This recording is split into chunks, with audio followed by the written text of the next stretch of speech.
everybody. Episode 4. 4. 4. Yay. So what are we going to do this week?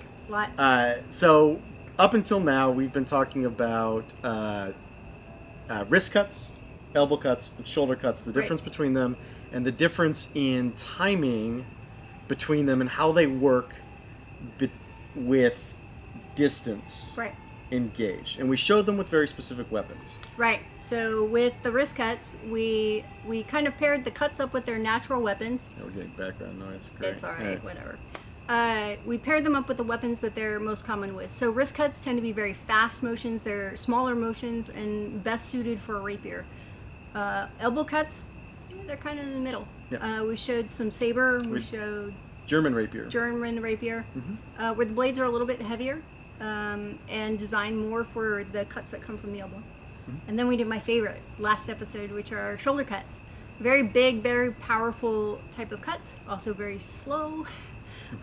Best suited for weapons that are bigger and heavier, like longswords, arming swords, messers. Right, those types of things. So you see those very commonly, and when people start training with a longsword, the first thing they're going to start training as far as cuts go is that big shoulder cut. They're going to be starting in a withdrawn guard, and they'll be throwing those big shoulder cuts. And you're going to use those in the entry distance before you get too close. And we looked at a lot of different ways that you can use those to a good effect to claim space and be strategically sound with when you choose to use those. And we looked at when to use the short wrist cuts, especially in the rapier after a thrust or as a continuation motion or as a way of entering again and using a short action to create some wide deflection on the point of their sword. Right. So the real quick rule of thumb is that wrist cuts are fast, not necessarily powerful. Shoulder cuts are powerful and not very fast. Right. So that's kind of the trade-off between power and speed. And we said timing and distance is the other metric. So it kind of sits on an equation of power and speed and time and distance. And we looked at the rapier where everything kind of happens in a single tempo. Everything happens where you can steal some time, but everything is like, it's there. Right. You're generally already out and engaged, and your sword is well out in front of you, and so all you have to do is spin your wrist, right? Whether you're in an upright stance, in a lean back stance, or even in a forward stance where you've already engaged, you're spinning your wrist after the blades have engaged. You're not picking that sword up with a point in your face we're just gonna and getting stabbed. Stab you. And with the longsword, I'm going to be way back here when I choose to throw that cut, and I'm going to throw the big cut as I enter, as I close measure. Or we also looked at when you're close in measure, you can use that wrist cut post binding. That's actually what we're going to look at, I think, tonight a lot of, is what happens next. Because once you kind of reorient the paradigm, once you get past your initial stages of measure for these different weapons, a lot of other options open up. Right. And you start seeing these other types of cuts incorporated into these strategies with these weapons. So while the shoulder cut isn't ideal for a rapier, especially from a wide distance and fighting against another rapier, there are some really good times to put it into practice and utilize that as an advantage to you. And exactly the same thing if you're using a longsword. There's plenty of opportunities to be throwing wrist cuts and utilizing that mechanic. We did see a couple of them where we would start a big shoulder cut and turn it into a wrist cut as a provoking action, right? So we provoked with the shoulder cut and then turned it into a wrist cut and followed through. And you can look at those from the previous episode if you missed them. But we're going to look at some other options tonight. Right. So last time we taught you how to lie. And to get your opponent to buy into the lie that you're telling. And tonight we're going to take all of that information that we taught you in the previous 3 episodes and say, you know what? We're going to do wrist cuts with longswords, and we're going to do shoulder cuts with rapiers. Because there's a time and a place. I think one of the things that we talked about with the longsword especially is longswords are very deceptive. While they're very big, very slow, and very heavy, they're very sneaky and they're very deceptive. And there's a lot you can do with 2 hands too. That's a lot of fun. And when you have 2 wrists, the wrist cuts become very kind of intricate and can be kind of a lot of fun. So we'll get into that. Where do you want to start? We should start with. Do you want to start with longswords or rapiers? I think we should start with rapiers tonight, just Okay. because they sort of lead us into longswords in some fashion. Sure. So tonight with rapier, we're going to do a couple of different techniques, and one of the techniques that we're going to do is called the moment of conclusion. Movement of conclusion. This is the Spanish rapier. Card. Right. It's a So this technique comes from primarily the Spanish school of fighting. And what we're going to be doing is we're going to be creating a shield with our sword. We are going to be doing some gripping of our opponent. Yeah, creating another shield with our hand. So we're going to create a shield with our hand, we're going to create a shield with our sword, and as we have that comfort space of being protected with the sword and protected by the hand, we're going to take the sword and we're going to whip it around and smack somebody in the head. Right. We'll get all the time in the world we need to throw as large and powerful of a cut as we want. To wherever we want to throw it. Right. So that's the movement of conclusion. And then, and we'll look at some other options that are very similar to the movement conclusions from some other forms. I mean, it's interesting to note, it's important to note, as always, and we've kind of said this all the way through, but just so that we're always clear on this, is we're showing examples from historical forms and historical texts. That doesn't mean that this concept is either A, limited to a specific style, or B, you can't use it in some other fashion. Right. These are concepts that are played out again and again in different ways with different weapons, and they just really get highlighted in certain fashions. They're very made clear in a lot of specific textual actions, and that's why we like to point them out and also give you guys some grounding, so when you go in and maybe start looking at some of these forms yourself, you know what to expect, or you kind of can process what you're doing based off of some of the information maybe we've taught you. So, and if you have any questions about what you're doing and how to incorporate these types of things, we're happy to field those questions too. Yeah, absolutely. So let's start with that. Let's start with that. Yeah. So this is going to be the movement of conclusion. We're going to do it on the inside line and the outside line. I'll explain it while we do it. And then, do we want to do it once through completely and then we'll explain it, or explain it first and then Let's explain it first, maybe, Okay. and then we'll kind of do it smoothly at the end. hopefully. All right. Yeah. I'm So- not going to put my mask on No, for you the talk. showing. I'll put my mask. So with this particular move, again, it's coming from the Spanish school of fencing, and we're going to be out of measure. Right. You know, so we're here in our good guards. If either one of us lunges, we could possibly hit each other, but you know, this is a relatively good distance, and this is where Spaniards want to be. In this particular case, I'm going to gain his blade, so I'm provoking him to perform an action that will allow me to take control of the fight. So I'm in control. I put my sword over the top of his to gain control of the weapon, and just push down a little bit to give him pressure. In the response, what he's going to do is he is going to come back, and he's going to put pressure on my blade. Now, and take a step forward. Right. So as he does this, this is not good for me at all. So you're going to do that one more time? So I'm going to gain his blade, he's going to apply pressure, and from here, what I'm going to do is I'm going to drop my weapon. So now I'm creating a shield here, okay? So he can't go anywhere, and I'm in a really good spot. As I step forward, I'm going to either grab his hilt or grab his hand. In the SCA, grab his guard, not his body. I'm going to grab it here, and then as you can see, I'm protected here, I'm protected here. I have all the time in the world to pick a target.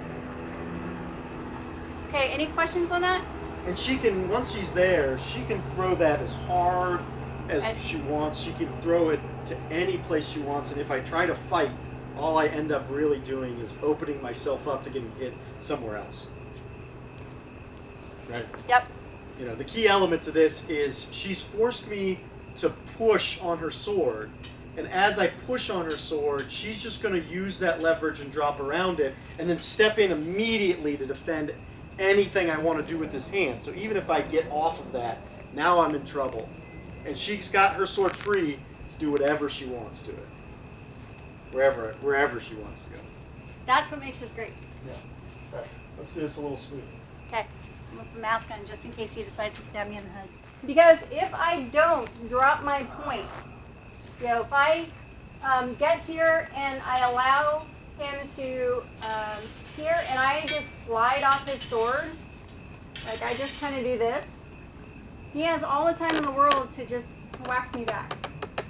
Okay, so this is super important that I get the hanging portion of this guard so that I'm protected with this shield and I'm protected with the hand. And if she does the other weird thing, like somebody might do where they flip the back of the sword up early, that's just going to key me into actually turning my own blade into this hanging and defending against her cut. So she really wants to make sure she's not riding my sword, and she's just pulling it back, and as she steps in, her hand is going to do the whole defense for her. Right. Okay. So we're in good measure. I gain his blade.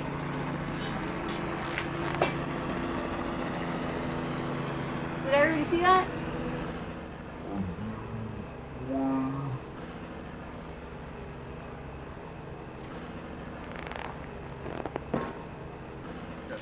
Okay, yeah, so if she pushes on my sword and I go to do the movement to conclusion without her stepping forwards, the distance is off. So we do the same thing. We're at honest measure, Yep. and when she comes to gain my sword without stepping forwards, right, go back, and even as she goes to gain my swords, at this moment, if I choose to drop in and reach for her hand, the problem is I can't get it. It's too far away. I'm sorry, I'm doing this with my mask on. Hopefully you heard me. It's too far away from me, and there's too much time for her to then respond to this by pulling her sword back and doing anything she wants to do to me. The key element here is I'm pushing forwards.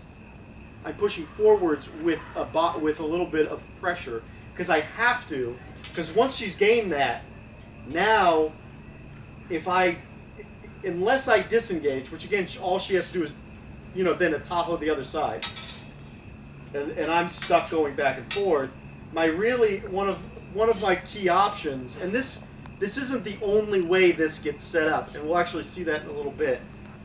But once she hits my sword, now I can be like, well, all right, I want to get that back. I have to step around and put pressure into it, otherwise I get stuck on her sword.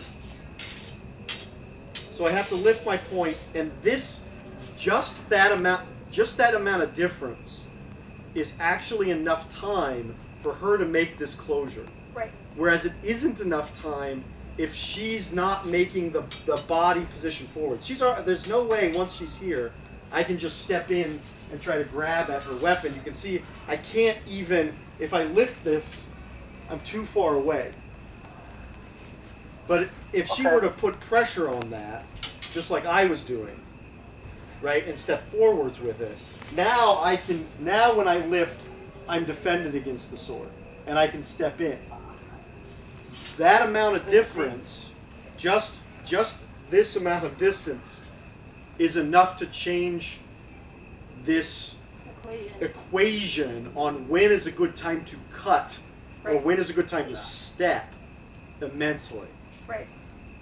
So now, the moment when the step that she was about to grab your basket hilt, is with, I see the opportunity for offense on your end. For a feint on my end? Mm-hmm. Except... Like, as she's about to grab your basket hilt on your sword, and you just punch her basket hilt to avoid her grabbing yours? Right, so I'm going to try to punch your basket hilt as your hand is coming towards my sword. Okay. Yeah. So we're back to our initial equation. She gains my sword, and I push back, stepping forwards, trying for a strike, and then I punch forwards. I'm still getting into her hand. Her hand's already there, and as long as she stabilizes that defense, her sword's coming back to her shoulder. And there's not a lot I can do in that situation. I don't mean to be jumping on. So one of the other things is that one of the techniques that I'm showing is I'm grabbing his guard. So let me show them what it looks like when I'm actually doing the thing that we're supposed to be doing. Grabbing the wrist? Yeah. So the thing we're actually supposed to be doing is grabbing the person's arm rather than the guard of their sword. We're grabbing the guard of the sword because this is an SCA cut and thrust class. And if you grab my arm, that's bad news. If you grab my sword or put your hand on my sword and put pressure on it, we can do that. Okay? I can't close my fist around your blade, but I can put my hand on your guard. Okay, so what it should look like is we're back here. I gain his blade. He does this. His arm is not going anywhere because I have it in control, and then I can just wail on him. Does that make sense? It's an elbow grip. And is there a way out of this Is there a way out of this if I feint the step and then withdraw measure? But the key element here is, I'll tell you this, it happens really, really quickly in combat, is all it takes again is that 4 inches of pressure. Right. That change in distance, just about 4 inches, is enough for her to be able to capture my sword with the hanging and get her hand to my wrist and or guard. Whereas 4 more inches backwards, and she can't do it. But 4 more inches backwards, and I should not be trying to do a movement of conclusion. Right, that's right. Like if we did that from the beginning, right, which we tried earlier. Which today. I tried. There was no way for me to get to your sword in that engagement, so we were here, and just from here trying to step in, even in the tempo of your binding, even in the tempo of your. So go back to the beginning, and I'm really, really on the ball with watching your sword. Right, there's very little that I can do in that motion that I can't stop your sword in that tempo. Right. But if I get that forward pressure and you step forwards into that, now I can step in, and it's just that little difference in footstep is enough for me to move to the hanging, and then I can throw the shoulder cut. Because the only thing that I can do in this particular instance is when he hangs, is know that that moment of conclusion is going to come, and if he is hanging on his sword, like I'm here and he hangs, is to get out of dodge if I can. Right. She can try to run away. I can try and run away. That's my best kind of option at this moment in time. To attack him in that moment would be bad news on my part. Right. But the amount of reflexes that's going to take is much higher. She's going to have to be very aware as long as I catch her in the forward motion. Right. If I don't catch her in the forward motion, if I try to go to this movement early, I'm going to run the risk of not catching my opponent's hand. And that's kind of the key element, is we say don't do shoulder cuts. Well, here's an instance where it's good, because you're closing rapidly. Right. And you're getting to a space in which you can protect yourself with your hand. And as long as the hand is protecting against their sword, then your sword is now free to make much larger actions. So, in this moment, so if I'm here, you put your sword up, and I have Lot stopped here in whatever way, it's bad for me to try and make these little wrist cuts. The best option that I can do at this point is just boink. Yeah. Is use the shoulder cut, make the swing, step out, find the opening. But the little wrist cuts that we were doing in the first episode, where it's just like, oh, I'm going to do this kind of a thing, and it's very small, and the cut is very small, I can't do. Because again, one of the things that we talked about with swords is that I am prepared for a thrust. My point is forward. In order to cut, I have to bring the sword back. So if I'm here, the best sword position isn't a small little wrist cut, because they're not over there. You know, your body's already charged for the my shoulder body's cut. already charged for this. Yeah, it's right there. It's the fastest motion from this spot that you've used to defend yourself. The fastest motion is actually a shoulder cut, as opposed to trying to then activate the wrist without the shoulder, right, and not bring it all the way forwards, or try to throw that with your elbow and yank down here. But you're already prepared, because you've gotten to that hanging spot. You're already prepared to just unfold at the shoulder and let that blow come in. And it doesn't have to come in hard. Nope. And it doesn't have to come in even fast, because if you've got your defense out there, again, you can pick and choose where you're going to hit. And most of the time, I'll tell you this, if I get caught like that, in a fencing match and my opponent's staring at me like this, I'm dead now. Like I'm not going to fight this. Tap, tap. She's going to be nice and not clobber me, and I'm going to be nice and go, you had me dead to rights. I don't need you to clobber me. Right. Right? You win. Because ultimately she has. One of the things that we can do with this is we showed it on the inside line. We should show that same idea. We can do the same thing on the outside line. The difference with the outside line is this doesn't protect me. Oh, let's flip for this. Yeah, look over here. So what I actually have to do, if I'm on the outside line, is I have to create my gate on this side. Mm-hmm. And in order to grab his wrist, I need to come in this way. So I'm coming underneath my sword. I'm protected here. I'm now protected here. And now I can bring it over and do whatever I want. Right. She has access to this whole side of my body. Everything's open, but I'm going to go for the easiest shot. So if I'm here and I'm already hanging, flop. Right. I'm just going to swing it over the top of my head. Advice for others, don't try to grab over your sword once you've done this hanging. Don't try to reach over your sword because then you can't pull it around for the cut. You can't pull it around. Right. So again, when you've got it blocked from the outside line, this outside. We're starting on the outside line. So we're starting on the outside line. The same idea. Gain the blade. So I come back with this step to the inside. I don't like this because this point is coming right at my head if I don't do anything. I'm going to protect myself, take that step, and now I'm really protected, and I can do whatever I want. Right, and she reached under. And I have to reach under to get it. Does that all make sense? Yeah. Done. Okay. And that's half speed. That's half speed. But do you see how fast that is?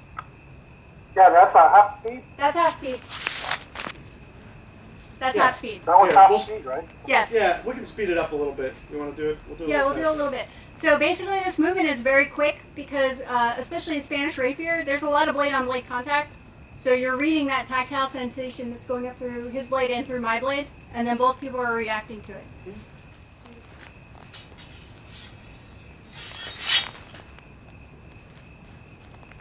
Okay, and the cut landed in his shoulder. Okay. Right. I mean, the idea here, fundamentally the idea here, and this is what we're going to get into kind of next too, is that we can throw a slower cut because our defense is already in the way of their sword. Mm-hmm. I'll say this, not unlike fighting with a sword and shield, I can throw large cuts with a shield in front of me all day because my shield is designed to protect myself as I enter into that measure, right? So at a wider measure, like when heavies we talk about, like what C measure, right? Or C range, I can stand back here and I can step in and throw these shoulder cuts. Because my shield is in the way, or even once I get into B range, I can still be throwing outside wraps and shoulder cuts because anything that's going to come down the center line is going to be protected by my shield. And in this case, her hand is operating as that shield.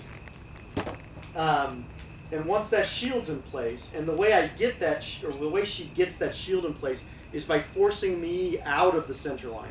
If she just tries to stick her hand in here and chase my sword around, I can easily avoid it. But once she uses her sword to guide me and force me into an option, now she's got me.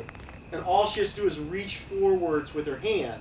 And once the hand is there, the big cut can come.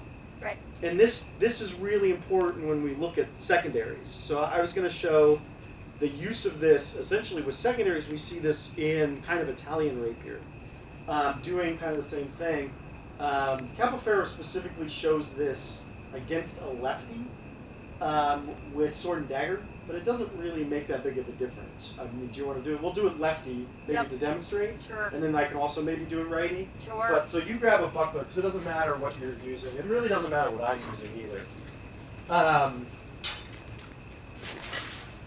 But in this case, so now I'm going back to, instead of that upright Spanish posture, and instead of being bound at the center of the sword, at the middle of the swords, in that close measure, I'm going to be much further away from my opponent. I'm leaned back, and further away. You're leaned back. You've got your sword foot forward, sword foot, your left foot. You're lefty. Right. Even lefties. Sorry. That's okay. So we're a lot further away now, right? Because we're leaned back, we're a lot further away. If we stand up straight, right, we're not quite like with our Spanish rapier. We were kind of here, and now we're much. Our bodies are further away. We're leaned back. I'm going to take just a little bit so we get to the. You can come over to like the. There you go. Just a hair. That's okay. Right. So here we are. We're leaned back, and I do the same thing where I'm guiding my opponent's sword. I'm gaining it from the outside, and in this case, they don't like that at all. Instead of pushing back on my sword, they make the easy disengage to the center. But because we're offhanded, she has to then go protect this line on the outside so I don't just stab straight forwards. So she's protected against that line, which is exactly what she wants to do. But I'm still forcing her and negotiating her with a horizontal motion of her sword that's opening up this space on the inside for me to step into it. And what I'm going to do is now, because again, I'm getting her to make a wider motion just like we looked at before, I can actually step into that space from a wider distance and protect myself with the bigger tool. So it's not just my hand reaching for her sword, but my whole dagger is claiming that space. Right? So we're out here. I've gained that sword to the outside, and as she disengages, I can step in and defend that whole space with my dagger in that tempo, even of just the tempo of a disengage. She doesn't even have to move forwards. And now, because I've made that rotation, at the same time I can be bringing my sword away from hers, right? Instead of trying to disengage underneath it and do this at the same time, which is actually very difficult, I'm bringing the sword all the way out by turning it around my head, and I'm in that position where I can pick and choose my targets with my shoulder cut. So even if she tries to follow it with the buckler, she's going to expose one line or the other, or even a gap straight down into the arm. It doesn't really matter where she chooses to defend, I will be able to be ahead of that action. So we've got the bigger tools, so now I've gained that same line, and as she disengages, I step in, and now I can pick and choose where I throw that cut in that motion. And it happens very, very quickly in that action. So again, the cut's slower. If I just tried to throw a cut without the dagger, and we did the same thing, and I made this angle, and you make that disengage, I pick this up, there's nothing stopping her from gutting me. And she's probably, I'm no longer able to choose my target because she can close off multiple lines with both her sword and shield. But by closing all of that off with my dagger, I get the free range to step into that space and pick and choose where I want to throw that cut. I can't move my dagger fast enough before he kills me. Right, and I've brought it back and charged at the shoulder to free it from her sword. So making that motion actually puts me in advantage, as opposed to trying to make a disengage, which actually would not give me the advantage in this case. So it's very similar to the movement of conclusion, but rather than using a hand to suppress my sword, he's using a dagger to suppress my sword. And then his sword has all the time in the world to do whatever he wants to do with it. And I'm coming in from a wider step. Wider step. Yeah. Any questions on that so far? You know, this is still possible to do against a righty. Like if you did this righty, I just want to make sure I'm still getting the sword going in the right direction and forcing her to gain my sword that way. And as she moves against it, right, so I'm here, and as she moves against it, I step in here. Now you can see I don't have as much access to her. I can probably go to her hip. But because her buckler is actually ready to do this, it's much easier to do against a left-handed fencer or an off-handed fencer than it is to do against a primary-footed fencer, even though the concepts still apply. You just have fewer target areas, but Yeah. you still have the ability of swinging that sword around and getting me before I can actually move my buckler to a new location to cover. And I have lots of time to make the bigger action. So Right. Sort of highlight it. Right. So there's lots of time for the big shoulder cuts. Yeah. Cool. Does that make sense to people? Yeah. Cool. Good. Yeah.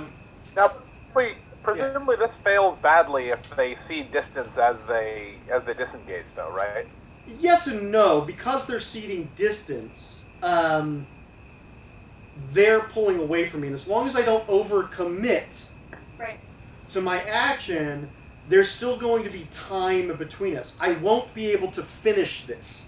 That is for sure.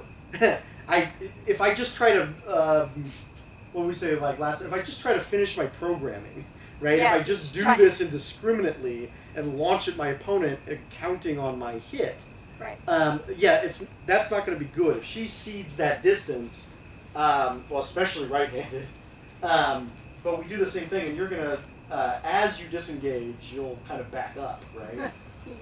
Right. So here I've gained her sword, and as she disengages, she backs up, and I step in here. I've got her point, right? And I'm in this position, and if I continue this action, even though she's done what she's done, which is the disengage, I'm in trouble, absolutely. If I just keep going on this, she's going to do exactly what she just did, which is, no, don't come forwards. Right, don't go forwards, I'm going backwards. So you're going backwards. There you go. I gain the sword, she disengages. As I go backwards, I reach out. Yeah, she's gonna just hit me. But if I'm cognizant, and I'm starting to get there, which is why I'm precogning, if I'm cognizant of this happening, I see my opponent ceding distance, and I've already started that step in, what I should do is abort what I'm doing and be prepared for the response, which means my dagger is then going to cover the new line of her sword post-disengage, right? And because there's still distance between us, she has to make up that ground. Right. That's, again, tempo, that's timing that I can exploit. So in my shield being in front of me and being charged for a cut, what's going to be the fastest thing for me to do? Right? The fastest thing for me to do is going to be follow through with this cut once I have the safety Right. of my defense. So here we go.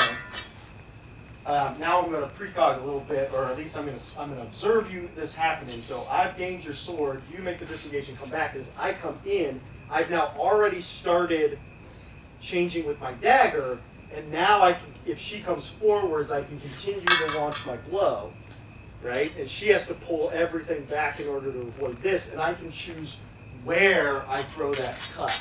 And you see that I'm continuing to pursue my defense with my dagger the whole time. As long as this protects me from her sword, I have all day long to put this wherever I want. But negotiating that initial step as she backs up means I have to adjust what I'm doing. I can't just continue my program and count on it to work. That's not what this play is designed to do.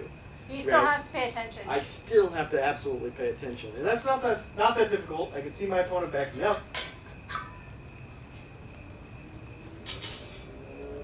I can step in, I can cover with my dagger, I'm still pulling this around, and when she disengages, I can then reassert with the dagger, right? And she's disengaged again before I've moved my foot. So so here now, those of you who took our shoulder cut class, maybe, or watched it, what should I do from here? I would go with a cut to the sword, followed up by a Zwertow. I could do that. I could say, but the problem is her sword is withdrawn, so I have to count on her sword coming forwards. And if I'm in the initiative, I could either wait for her to throw, not necessarily a great idea, because I don't necessarily know where she's throwing, because I've already got my shield out in front of me, and she's going to come down this line, and I don't want her to do that. So what I'm going to do is I'm going to claim that space with my shoulder cut. I'm going to step offline as I do it, and I'm going to reassert the new angle over to here. And now she can't get at me. Right. She could lower through that space, but I'm not stepping. I didn't put my leg into it. I put my sword out in front of me and threatened anything here. Right, because the best course of action, if he's coming high, because he's primed for high, is for, as I'm pulling back, is to go low. Right. So, but I'm still going to be in the initiative, and I'm forcing her to now cut against my weapon if she Right. wants to do anything productive. And then it gets messy. And then it can get messy, but I can turn that right back around into all of those feintings and running offs and everything that we looked at in the longsword drilling from the last session. Right? One of the things also to think about as we've explored kind of these ideas, and kind of the key here we're talking about is using our secondary, which we haven't talked about in a lot of the other classes. Is I could even open my face for a thrust to the face, and I'm just going to step in as my opponent commits to that. I step in with my dagger and throw a low cut to the leg. Right. The buckler is going to defend all of my head, and the low cut to the leg is actually going to defend any type of disengage they try to do around my dagger while threatening their leg. And you see this actually in Gigante's second book and some of the other, I'll say more esoteric rapier elements, German rapier, and I'm throwing that cut as an elbow cut. Right. Because I'm using that circular motion, and I have the time to throw an elbow cut because I've defended myself with my secondary, right? I'm not trying to pull my single sword back and throw the elbow cut and not defend my head, or try to defend myself with the elbow cut as I'm getting threatened by a thrust, because the thrust is faster than my cut. Yep. In that case. So in this case, because I've got the defense, I force my opponent into a wider time where they have to lunge or thrust first and then move their sword. And that's a very long action. It's 2 actions. Right. And as they do that, I can essentially do 1 action, and my elbow cut becomes faster than their disengage. Right.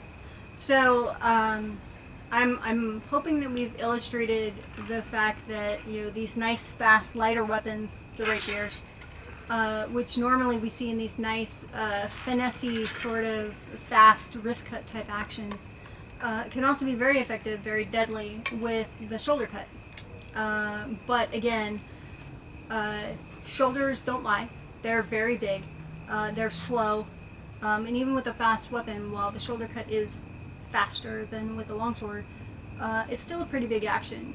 And if you have 2 people who can read each other, or are reading the fight as the fight is happening, and can change their programming, as Lod alluded to. That was your reference, I think. It is my reference. When I was a young and shiny fencer, I learned a thing, and then I would just follow the course down, which would get me dead. Yeah, not good. Yeah. So in this particular case, you can't follow the programming. You can't start it at go. There's always an action tree. But it's distance dependent. I mean, that's kind of the thing. That's the sort of the highlight of, I think, all of these this series, sort of the topic of conversations, is we're talking about making the right choice in the right distance. Right. And so if your opponent is going to change the distance, the equation for the right choice is also going to change. Right. So the shoulder cut you may be preparing to throw, you may have to put back into a thrust.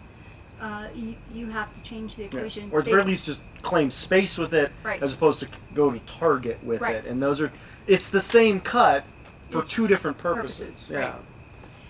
Right. What Meyer would call a taker versus a hitter. Correct. Yeah. We can explore that in future classes. Ooh, we like takers and hitters. Yeah.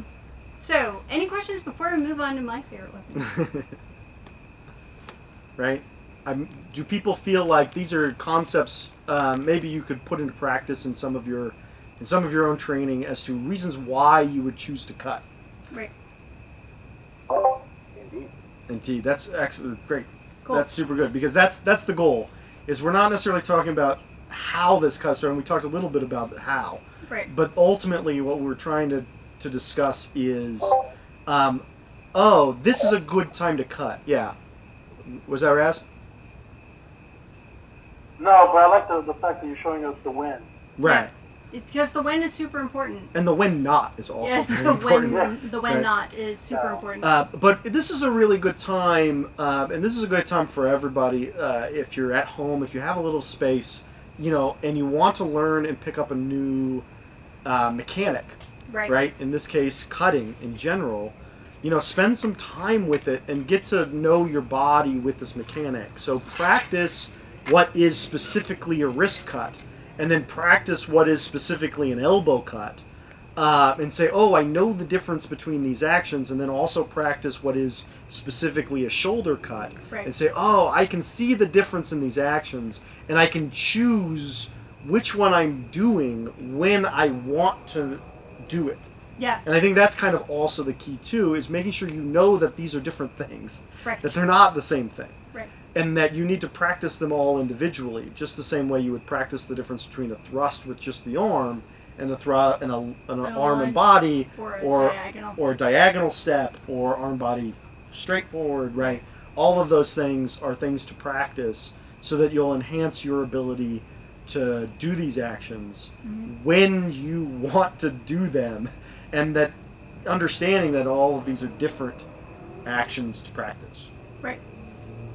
All right. So we're gonna move into the bigger, heavier, Yeah, happier weapons. but we're going to do faster, shorter cuts. Yes. So again, bigger weapon generally moves slower than a rapier. Can be deceptively quick, and I happen to like them better. But that's just me. Yeah. But before we get... Yeah. Was that a question? Nope. Yeah, I do. Okay. The longsword, right? That's what Yep. you guys are going to next. What's considered as a longsword? What's the category? So, 2 hands on a blade. yeah, 2 hands. So, actually, let's... But I have to... I'll grab it from the garage. we have about 4 different longswords we can show you. Yeah, 5. yeah. Let's do... And I'll grab the Montante. Oh yeah, totally. Grab Hold them on, let's today. see. So we have 6 different longswords Diversion. to show you. The Montante is not a longsword, although it handles like a sort of... It is a longsword. It is a... Lodachi, would that be considered as a longsword in this particular case? Wadachi, would that be a longsword? So that's a 2-handed weapon? Yes, but it's also kind of curved and single-edged, which makes it slightly different.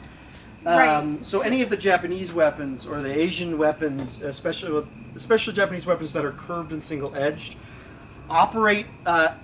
It's like the difference between a saber and a rapier, right? A saber operates similarly, but not exactly like a straight rapier blade. So when you get a curved, single-edged, 2-handed sword, it's going to operate a little bit differently than a straight, double-edged, 2-handed sword. But for the purposes of cut and thrust in the SCA, Yeah. it counts as a 2-handed weapon. Right. And the language is not around longswords. Longswords is what the term that generally we use, Right. because that's often the weapon that's being used in the practice. Right. But if it is a 2-handed weapon, there are parameters around how long the blade can be versus how long the handle can be, and it's up to the marshal. If you have a sword that fits outside of the parameters, so something like a katana or larger, would be considered a 2-handed weapon. So you would still need to have the heavy hand protection, the rigid hand protection when you use those weapons. But we're going to show you our collection of longswords. I need your help. Oh dear God, you grabbed everything. Yeah, I grabbed everything. Okay, So these are some standard. So this is a standard Castile fetter style did you grab the longsword. dark wood too? Oh no, I didn't grab the dark wood. Here. Let's All right. start I'm with the gonna put weapons. these all down. We're going to start with the weapons we have. Okay. Lots going to start talking about them. I'm going to go grab a couple more. Okay. So this is what we talk about. This is hopefully you guys can see this a little bit. This is a standard Castile Armory fetter style longsword. It's called a fetter style because it's got this narrow blade with the protruded, what we call a shield or a schild in German. And then the blade is fairly narrow from the shoulder of the shield down. Now there's versions of this style of weapon that were sharp, but most of the versions of this style of weapon that we know of were training weapons. So they were designed this way in order to keep the strong of the sword very strong, but reduce the weight of the weapon while keeping a thicker edge. But there are sharp versions of a longsword that has a schild too. So the definition of a fetter, we generally call these styles fetter schwerts, which means feather sword, and it's a fencing type sword. So we have a few different versions of a fetter. So but one, you'll see. Oh, let's put the height out there. This one's about this big. this big. I don't know the it exact has specs rings. on it. It has rings. So it's hand protection is still have to wear two-handed. This is an SGT fetter schwert, and you can see again it's got the put it maybe in front of me. I don't know what's better. Can you all see this? Is this good? So you can see it's got a larger schild, and that's a design choice. And again, you see all of these variances in historical period. This one doesn't have rings; it's just got a basic cross hilt. Mm-hmm. The sword itself, this one's a little shorter. Yep. Than that one. They're generally designed to be used in two hands. Just so I get a little bit of light. No. You're good. Whatever. So they're generally designed to be used in two hands, but they are still light enough that I can swing it around one-handed. Right, but I will point out that using these one-handed is kind of dumb because the physics isn't really designed for using these one-handed. You can, but this is another style of fetter schwert. The person who sells this calls it an Italian style, but it's actually modeled after a specific German style. You can see that the schilt is actually a completely different shape than the other schilts, which kind of flare outward. This is much more of a decorative box shape, and you see that it's very narrow at the join, the shoulder, but then it flares wider to the tip. right. And it's actually the sword actually flares out. And this was a period way of making blunted fencing swords. This one, from what I understand, was designed after a fetter schwert in Meyer's personal collection. Right. Or at least similar to. It's a very rough version of that. But again, it's got a lot of dynamics. You can throw it around two-handed. It's still light enough for me to kind of wield one-handed, although it's really awkward to do it. But I can do things like hook with the pommel and grab with my hand and still be in control of my weapon. These are all the same sort of late 1500s style fetter schwerts, which is very typical of both HEMA and SCA cut and thrust. Right. This is a much earlier period longsword, and actually here these were all about the same height. These longswords. This longsword is much shorter. It's only about a 35-inch blade, which is a shorter length than my rapier, and it's got a much shorter grip on it. And this is a longsword that's based around maybe the 1400s as opposed to the late 1500s. Some people call it a hand and a half. Mm-hmm. But it's still a two-handed weapon. Right, and this one can be used very easily in a single hand, but also has enough grip where I can use it in two hands. Right.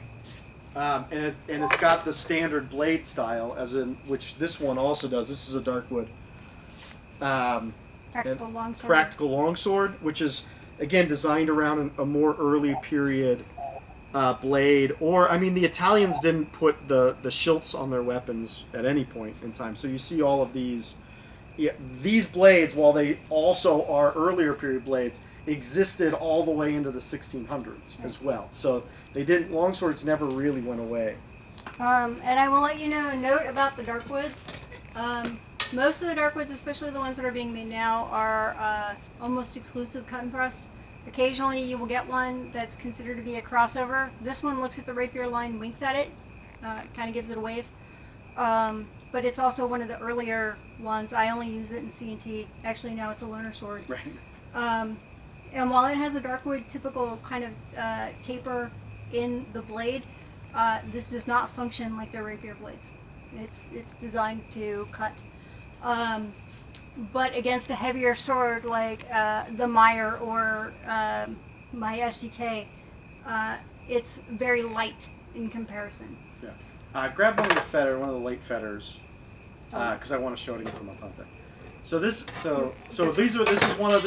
which one was the longest one? I think it was the Castillo. Yeah. I think this is our longest fetter schwert, right? It's about yay tall. The pommel's right here. I can use this in one or two hands. I don't have a steel Montante, but I do have a synthetic Montante. And this is about 5 foot. Wow. They do go up to 6 feet, Right. but This one has rings on it. Not, again, it could have rings, it could not have rings. but again, this is crowd control. It is crowd control. You often see a small protrusion on the blade that sometimes has an upward curve or sort of a backward slope, and sometimes it just has this diamond protrusion depending on the style. We see montantes in Spain and Italy, and we see the Zweihanders in Germany. Right. They're all kind of the same thing. This sword is not designed to be used with one hand.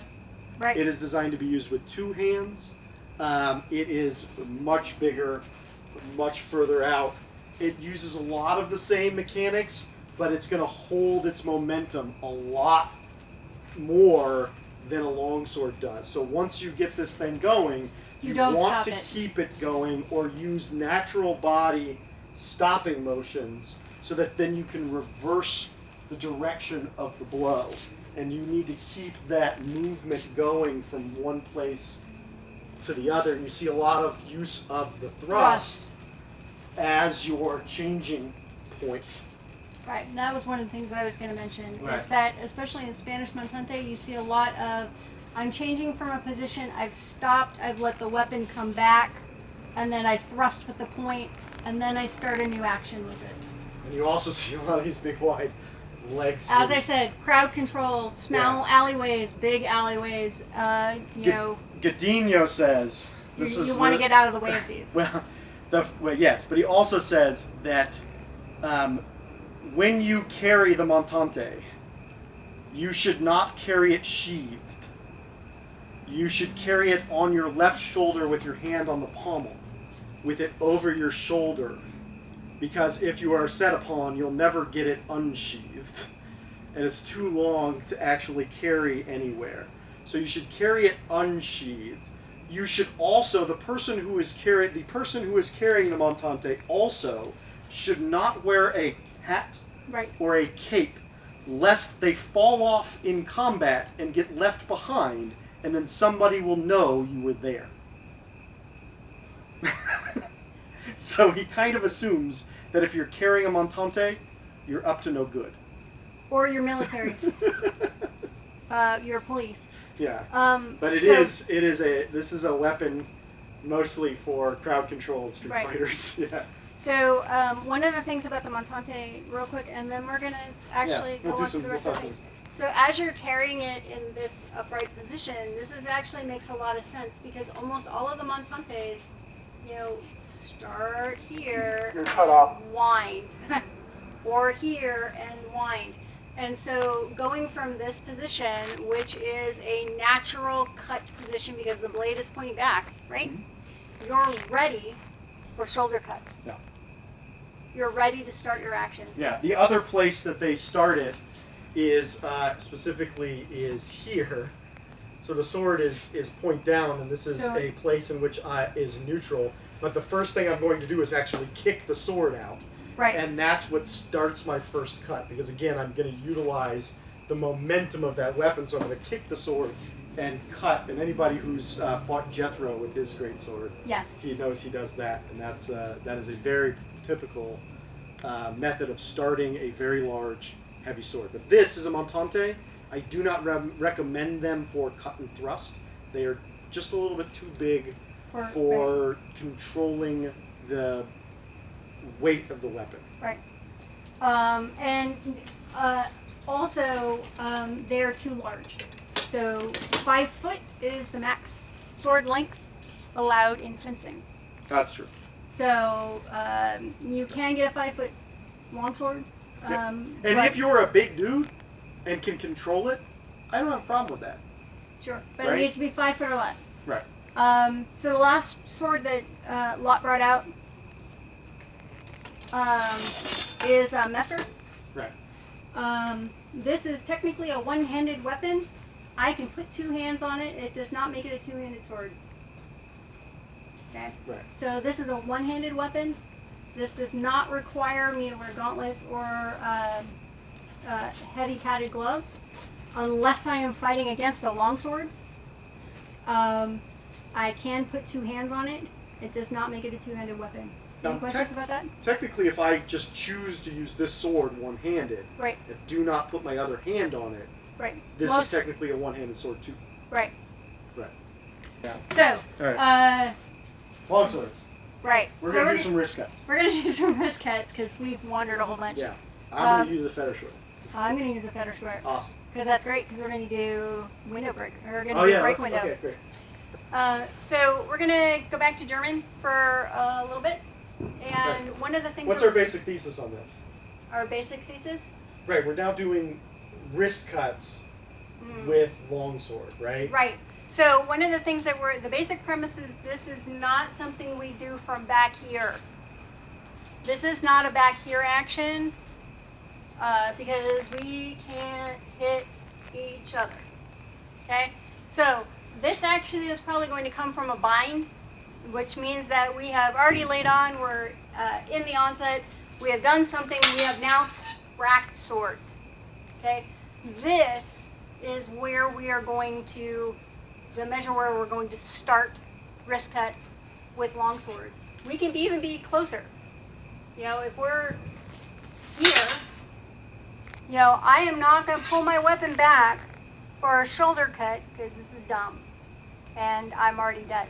So with long swords, Andy, your mic is choppy. We're losing almost all of this. All right, so I can speak a little louder. Okay. So the basic premise with this is that with long swords, to do when you have bound and you have come in from your initial strike or your initial sets of strikes, you're going to end up bound against the other person's sword. So distance is very important. You are not going to want to throw these cuts when you're far away. You are going to throw them when you are up close and personal, or mostly up close and personal. The distance between us, in this case, is close, so it's going to be much faster to get hit. Right. So when you're closer, the faster cuts become more important. Just like we did in rapier, when we were bound at the middles, we wanted to throw wrist cuts. Right. Right? Right. And in this case, we're essentially bound at the middle again, and so we're going to throw wrist cuts. We're going to throw wrist cuts. Yeah. Because throwing a wrist cut out of measure for you with a longsword is a dumb idea because we just can't do it. And throwing a shoulder cut, even though these weapons are designed for shoulder cuts, also is a bad idea because as soon as you lift your arms up to be able to make a strike, you're going to be dead. Okay? All of that makes sense? That makes sense? So, this is where these nice big heavy weapons become very fast. And with two hands, the wrist cuts become really interesting. Yeah, they're really awesome. Yeah. So we're going to do something called break window. We're going to do another one called Kronhau. So Kronhau is basically the crown cut. And break window is a position where we can it's the position that you're going to use deliver to deliver the crown cut. Yeah. So with this, one of the premise for these particular strikes is if my opponent is going high, I'm going to go low because that's the line I want to break. And so with this particular one, Lot is going to throw a uppercut from some direction. So he's going to throw from this line here. I'm going to be defended in plow, which is low, which means that he's coming high, I'm going low, my point's on edge, and I'm threatening his face. Okay? So if I don't do anything, he's going to hit me in the head. So go ahead and go back.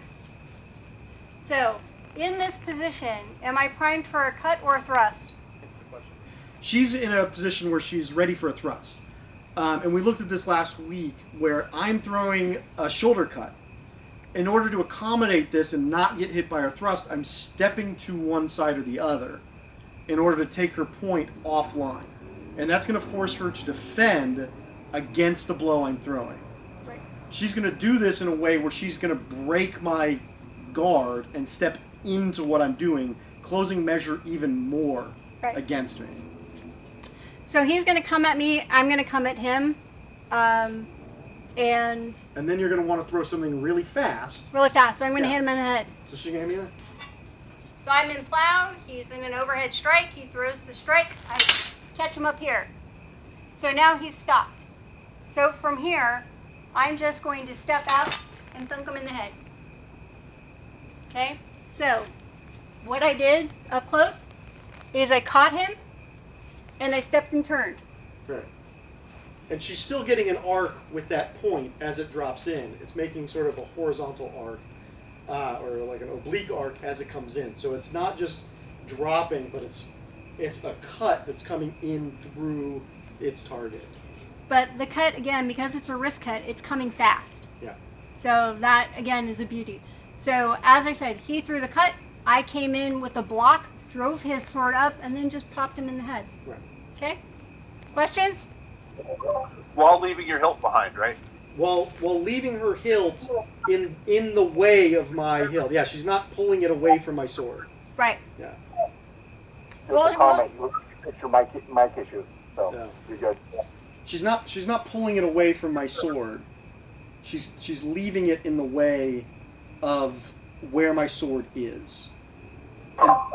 Which is why it's a false edge cut. Which is why it's a false edge cut. That allows the rotation of the wrist, because again, we want this rotation mechanic to happen. Whoa, here's a pergola.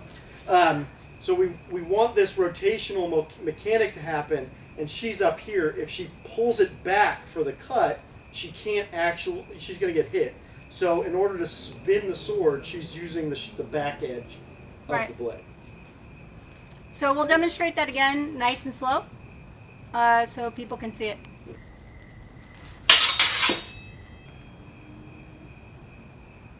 And Lot doesn't have time to do anything with that. Yeah, anything I do from there is just going to get, He's already dead. I'll say this, the best I can do, and we can look at this, the best I can do is try to throw horizontally into her blow. This is actually leads us back to where we were, right? It's still very fast. Like, there's not a lot I can do, but ultimately, if I'm really on my game, I might be able to push that sword a little bit away from my head, right? But because I'm now then pushing a horizontal motion on her sword, I'm giving her all the momentum she needs for the shoulder cut to my other side of my head. Even if you back foot side step. Yep, even with the side step. Right? Ready? Yep.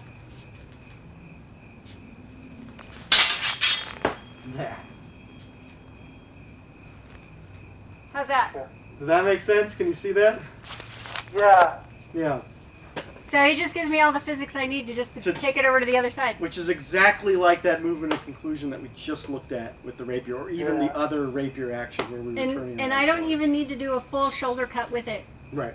That's mostly elbows. She can just sit there and throw wrist cuts at me, and I'm in a really hard press because they're going to come one side, the other side, and her hands, because she's throwing it with the wrist, her hands stay on my sword.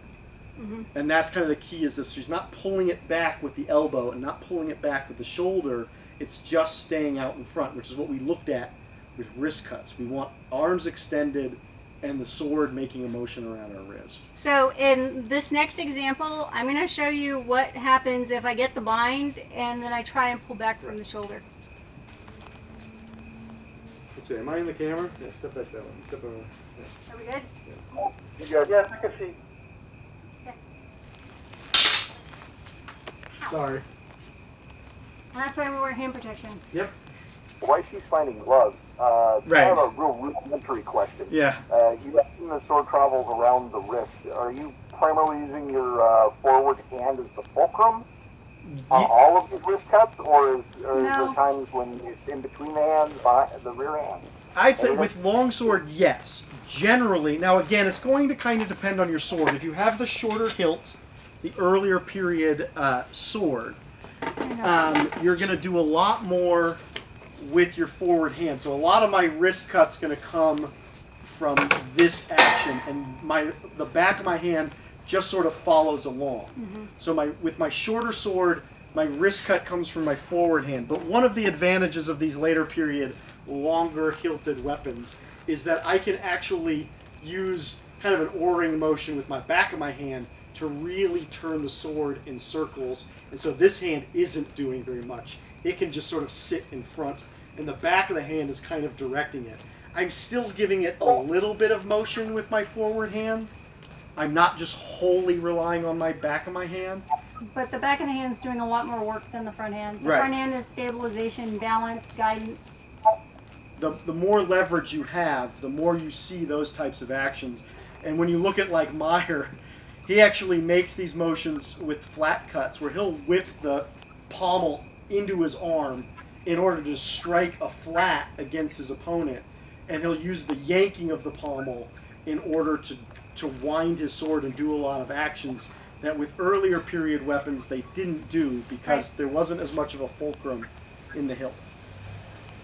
All right. That actually, and that story just answered my question a lot more.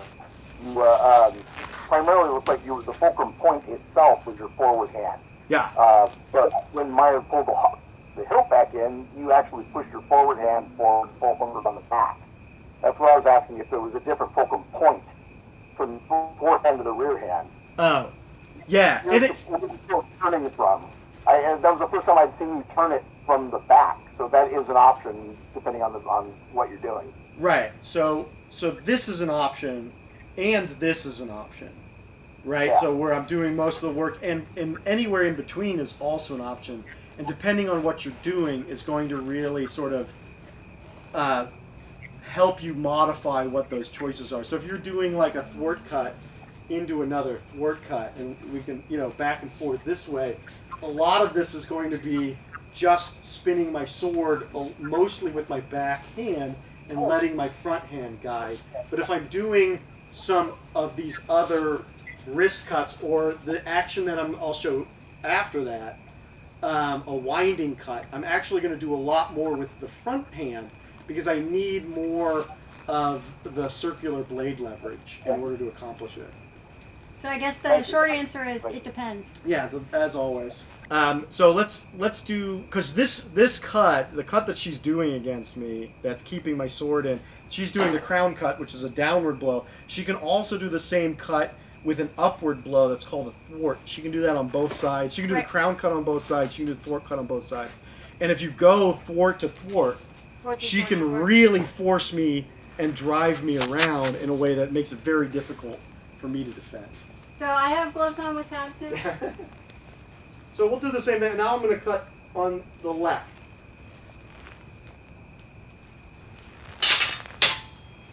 Right, she comes back, she cuts a thwart this way, and now I'll do the same thing where I'll push against that weapon, and she'll cut a thwart to the other side. And I'll even come change my feet there.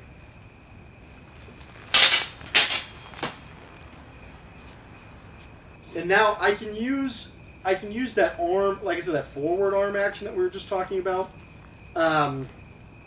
as a way of simulating that from a wider distance. So when we're in the bind at the middle of the sword, I can make that same action. So once we're in the bind at the middle of the sword, I can make that same action into that back edge cut. And instead of having to be this close and just dropping this in, I can do the same action from way back here. It's just going to take a little bit more of that forward hand motion. So I bring that in and I spin that sword all the way around. I'm using just my wrists to kind of accentuate that action. I can make a step with it too to make it even more, I won't say stabilized, but sort of bring more of my body into it. I just need to make sure I do that on the back side of this cut. If I step in here, I'm asking for trouble. What I want to do is make this action happen and then step as this drives forwards with my cut. And it does exactly the same thing. It threatens the same position. It's that same wrist cut. And she's going to then make the only predictable response to that. Well, there's two. There's the push and there's the wind. But we'll look at the push for now, right? So we're in the bind. We've started in our wide measure. And we come in, this time we've come into the middle instead of all the way down at the hilts. And what am I going to do? Well, I'm going to make that same pressurized wrist cut. It exposes her weapon, and I turn that blade in. And if she pushes, I can continue to the other side with a new wrist cut, right? And now I'm just using that table of my wrists from side to side to let the blade, that's on the second action, but that first action I have to drive forward with the front hand. So there's slightly different actions. And this, because I have a sword that uses two hands, just like Raz was saying, it actually allows me to change where I'm putting that fulcrum point. And that's something that, we should be aware of when we do it. Something to be cognizant of and something to practice. Any other questions that folks have about this? I mean, we'll answer questions all night. This is sort of the end of the topic. One, I hope that, the concepts that we laid out for what we've established over these first 4 sessions are, we're dealing with cuts in terms of distance, and the larger cuts need both, or they can use linear distance as well as horizontal distance to create safety when you choose to throw these blows, and being prepped for a blow as opposed to trying to throw everything with an arm raise is also an important thing to think about. And so one of the other things with the smaller cuts is that distance, again, is a little bit more narrow. You're a little bit closer, a little bit more intimate. We're hoping that one of the things that we have shown is that the equation of speed and power and time and distance, that there's an equilibrium there with all of the weapon types and the different types of cuts that you will throw. Yeah. And that sometimes throwing a cut is often faster and better than throwing a thrust. Right. So, I had a question on technique or strategy for transitioning from the different types of cuts, going from elbow to shoulder. That's a big transition. Are there things to look for body mechanic-wise in that regard? That's almost a whole new topic for you guys. It is. It's week 6. It's the culmination. Or it's class 6 when we look at side swords. Right. Because what side sword does really well as a highlight is show us versions of those blows being transitioned one into another in a sequential way that allows you to control the fight and stay defended and do those things. So yes, absolutely, it's important, and it is kind of a whole nother topic once we establish what these cuts are and how they work in space. Then when and how you choose to string them together and transition one to the other. And if you look back at some of the things we did also in episodes 2 and 3, where we started throwing an elbow cut or we started throwing a shoulder cut and then either pulled that cut away and threw another one, and in essence it transitions from an elbow cut into a wrist cut. Or when we do the action like running off, when we throw forwards and continue that blow around into the next action is still another action that starts as a heavy cut and sort of finishes with a wrist cut or a wrist action in that cut. You can start to see how we'll do more of applying one cut into another and transitioning that through the space of the fight as we go. And we'll see, we're going to show Dusac too, right? Yeah, we'll look at Dusacs, which are very similar. In mechanics to the side swords. Is it Dusac side sword, or is it just side sword and Dusac? We'll talk about it when we get there. I think as a preview, ultimately the way I look at it, and we can discuss this too then, is what side sword does really well is break down the difference between a shoulder cut, a wrist cut, and an elbow cut, and tells you when to use these. And it says, do this and then throw a wrist cut, right? Or make this action, bring it up into a high guard, and then throw the cut from there, which you know is going to be a shoulder cut. Right. Or come across your arm, and you know that's going to be an elbow cut. Right. So you can see the string of cuts to cuts, whereas what Dusac does is it kind of blends all of these actions together and moves your body in one unified fashion. You're still using the same concepts of size of cut versus size of space, but you're not necessarily distinguishing between an elbow cut, a shoulder cut, and a wrist cut. They're kind of all happening at the same time. They all kind of happen at the same time. So, and one of the things that we've kind of mentioned as we were going along is that your body doesn't lie unless it does. Well, unless you're Gary. Right. There's that. Or Giacomo. But the shoulders, when a person's going to prep for a shoulder cut or going to prep for an elbow cut, their body is going to give you a tell. Because body parts generally don't lie. And this is true in rapier, it's true in rattan, it's fairly true and same with your feet and footwork. Yep. That all of those things together will shape when something is. I'm going to say this. I'm going to change the paradigm on that, or change the axiom a little bit, and say all of these things, the body communicates. Because just like in speaking, I can use my body to communicate the truth, or I can use my body to present to you something that looks like truth, sure, but is a lie. And right. It's not that I'm going to. My body can't look like it's going one way and then go another way, but it can start to go one way and then change. Right. Inside of, we can talk about the OODA loop as a whole other thing, but ultimately the body communicates very specific things, and you can both watch your opponent and see that communication happening and let it inform you of what's going to happen, and you can use your own body communication to tell things to people, and sometimes those are lies. Right. Sometimes those are only half-truths, and you're only showing them, well, you thought I was going to finish this attack, but really I'm doing this other thing, and they're like, well, where'd my sword go? It's like, I see the first part of the program. And there are times where you can put your opponent into a position where they have no other choice but to essentially fall into, they do the thing that you know they have to do, and so you're ready for that on the other side, like what we looked at tonight, where we throw that short edge cut, that wrist cut with the longsword. I had no other option but to push it aside, and knowing what's coming next is I'm going to get hit in the head. Right. And sometimes you just know that. Right. And so, like, there's nothing you can do. Right. I better try to get out if I realize it fast enough. I can try to leave. Try to abort it as fast as possible. Just get out of Dodge. But sometimes you just can't. Sometimes it's too late. Right. And it's learning to recognize that ahead of time. Right. Learning to not get yourself put into a position where the other person has controlled you, and you're controlling them. And that's another conversation. We could talk about the German concepts of Vor and Nacht, of initiative and before and after. We could talk about Italian concepts of tempo. We can talk about American air pilots, about OODA loop.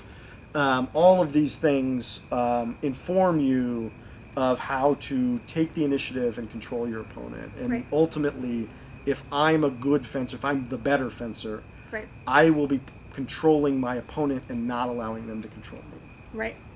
But if you have two people of equal awesomeness, then it becomes a really fun fight to watch. Then it becomes a really fun fight to watch, yeah. Yeah, you just never know what's going to happen, yeah. So, anything else, y'all? That's it. I mean, I don't want to blow off the question, Raz, because it's a very excellent question. But we're gonna take a whole 2 hours to answer it. It's a whole lot of it depends. I think. I was going to do it later is a great answer. Yeah. Okay. I think that 90% of our class material is it depends. Yeah. Well, I mean, that's a lot of fencing. Is it depends, right? Yeah. So, and that's why it's hard. Right. Fencing is not easy, and it doesn't matter what sword you're using. It doesn't matter what style of weapon you're using. Sword fighting and martial arts in general is not easy, and it's a hard thing to do. And just being on the field is sometimes in itself an accomplishment. Yep. So, I mean, when you're doing art, visual art, the other artist that even if you're competing, they're not smacking at your pen trying to get you to drop it while you're drawing. You know? Well, I mean, only if you're fighting your cat. Well, I guess that. So, on that silly note, does anybody else have any questions or burning thoughts? Those are or excellent questions. I love you guys. Things you want to know for the evening? Yeah. Things we'll tell you we'll answer later. Yeah, we'll do this all night. One of the things, again, we'll do is we will take all of tonight and edit it and put it out on the YouTubes, so in case you want to view it later or parts of it later. And if you have any questions about anything that we've done, please ask. Yeah, comment on the YouTube.